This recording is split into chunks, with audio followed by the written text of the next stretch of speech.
Now we're going to discuss the 5 different types of saving that can occur within the charting tool.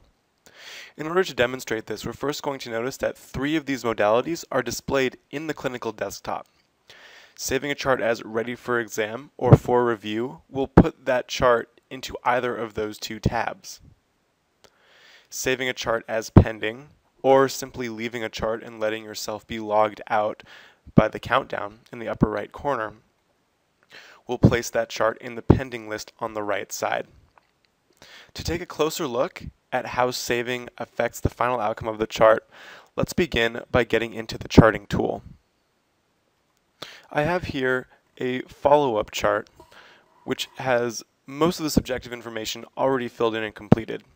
What I want to do is I want to place this chart in the Ready for Exam tab so that the provider knows that all of the subjective information has been completed for this patient and they can move on to the evaluation.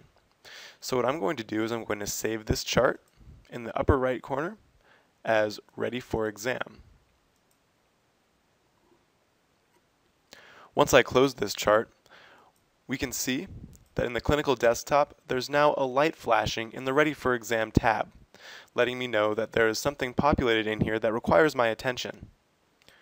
When I click on the Ready for Exam tab, we see that the chart is here, and all I need to do is to click on the patient's name to open that chart and continue with the charting that was already started.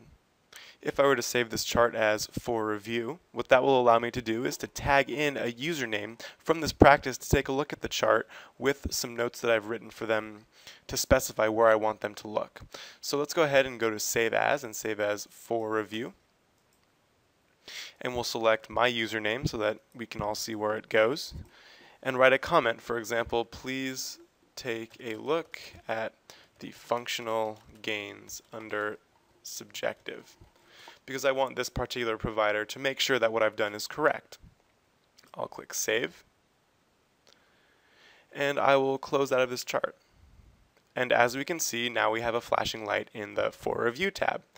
And this tab is specific for usernames. So while the Ready for Exam tab will flash for all providers, the For Review is specific to DZAPA right now because I'm logged in under DZAPA, as we can see at the very top. So if you're logged in as a different username, you need to send it to that username so that they will be the ones to receive this chart in their For Review tab. No other usernames in this account are going to get this chart under the For Review tab. Only the one in which it's assigned, where it says DZAPA. And it says, please take a look at the functional gains under subjective, is the comment that I made for this provider. And I can open it up again by clicking on any of the text. If I save this chart as pending, and indeed there are 2 ways of doing this, what will happen is it will allow me to come back to the pending list in the clinical desktop and continue working on it at a later time. Now, if I wish to simply begin doing work on it, fill out some of the subjective as shown here, and then save as pending, then I would go to the drop-down list for pending and click Save As. And what that will do is it will put this chart in the pending list. Now, if I move this window to the side so that we can see the pending list of the clinical desktop, as we can see to the right, what we see is that there's already a pending list populated. And what that implies is that even if I close this chart, the work that I've done on it so far has been saved into that pending list. And the reason that we do this is because if the internet crashes or if your computer crashes, it's going to be very frustrating if you lose all of your work that you were doing. So the way that the pending chart saves in real time, even without my clicking the Save As button, is as long as you navigate away from a level 1. So if I go to current complaint and I fill in the information under current complaint, I've checked this patient describes a sensation of joint locking. As soon as I click this check mark and I move to another level 1, say current level of function, it saves that most previous content developed under the level 1 and the level 2s for that level 1. So that's how the pending in real time works. If I save this chart, or even if I simply close out of this chart, we have that pending chart that we can open up again from the list on the right-hand side. The final 2 modalities by which we can save are much simpler. If we save this chart as complete, it's going to lock the chart, and it's going to shuttle the information that we've selected into this chart and move it to the billing section of Practice Suite.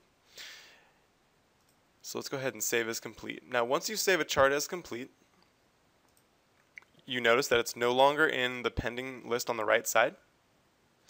If we open up a patient's chart and we go to the visit history, and today is May 7th, 2012, we'll notice that we have a chart for May 7th of 2012 that we've completed. And we can look at all of the charts that we've completed in this visit history section, which has been covered under the overview of a patient's chart. Saving this particular chart as void, we'll delete the chart.